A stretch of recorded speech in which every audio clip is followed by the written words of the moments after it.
Who's the boss?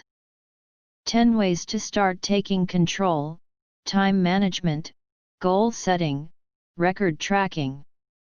At first glance, it would seem that positive thinking and attention deficit disorder, ADD, have nothing to do with one another. But many of us with ADD develop negative thinking patterns because we become frustrated by our challenges and frequent feelings of being overwhelmed. This negative outlook then makes it even harder for us to manage those challenges and move forward. Practicing positive thinking allows people with ADD to focus on our strengths and accomplishments, which increases happiness and motivation. This, in turn, allows us to spend more time making progress, and less time feeling down and stuck. The following tips provide practical suggestions that you can use to help you shift into more positive thinking patterns. 1. Take good care of yourself. It's much easier to be positive when you are eating well, exercising, and getting enough rest. 2. Remind yourself of the things you are grateful for.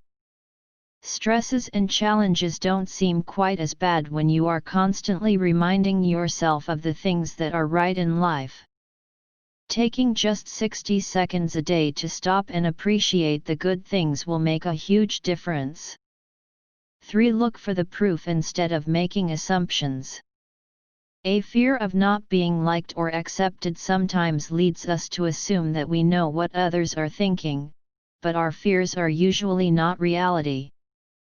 If you have a fear that a friend or family member's bad mood is due to something you did, or that your coworkers are secretly gossiping about you when you turn your back, speak up and ask them.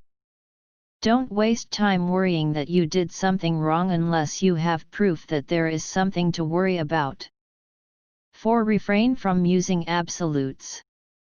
Have you ever told a partner you're always late, or complained to a friend you never call me? Thinking and speaking in absolutes like always and never makes the situation seem worse than it is, and programs your brain into believing that certain people are incapable of delivering. 5. Detach from negative thoughts. Your thoughts can't hold any power over you if you don't judge them. If you notice yourself having a negative thought, detach from it, witness it, and don't follow it. 6. Squash the ants.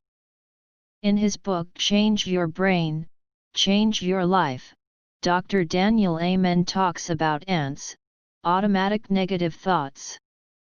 These are the bad thoughts that are usually reactionary, like those people are laughing, they must be talking about me, or the boss wants to see me. It must be bad.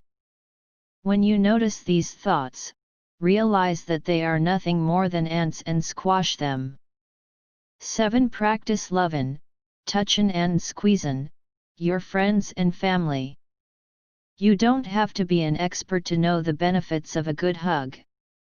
Positive physical contact with friends, loved ones, and even pets, is an instant pick-me-up. One research study on this subject had a waitress touch some of her customers on the arm as she handed them their checks. She received higher tips from these customers than from the ones she didn't touch. 8. Increase your social activity. By increasing social activity, you decrease loneliness. Surround yourself with healthy, happy people, and their positive energy will affect you in a positive way. 9. Volunteer for an organization, or help another person. Everyone feels good after helping. You can volunteer your time, your money, or your resources. The more positive energy you put out into the world, the more you will receive in return. 10. Use pattern interrupts to combat rumination. If you find yourself ruminating, a great way to stop it is to interrupt the pattern and force yourself to do something completely different. Rumination is like hyper-focus on something negative. It's never productive, because it's not rational or solution-oriented, it's just excessive worry. Try changing your physical environment, go for a walk or sit outside. You could also call a friend, pick up a book, or turn on some music. When it comes to the corporate world, protocol is pretty much the religion. To know the things needed to do are the basics of productivity, but interaction and having a steady mind makes up the entire thing to true productivity. There are those who seem to work well even under pressure, but they're uncommon ones and we are human and imperfect. To get these little things like stress under our skins won't solve our problems. Sometimes it takes a bit of courage to admit that we're turning to be workaholics than tell ourselves that we're not doing our best.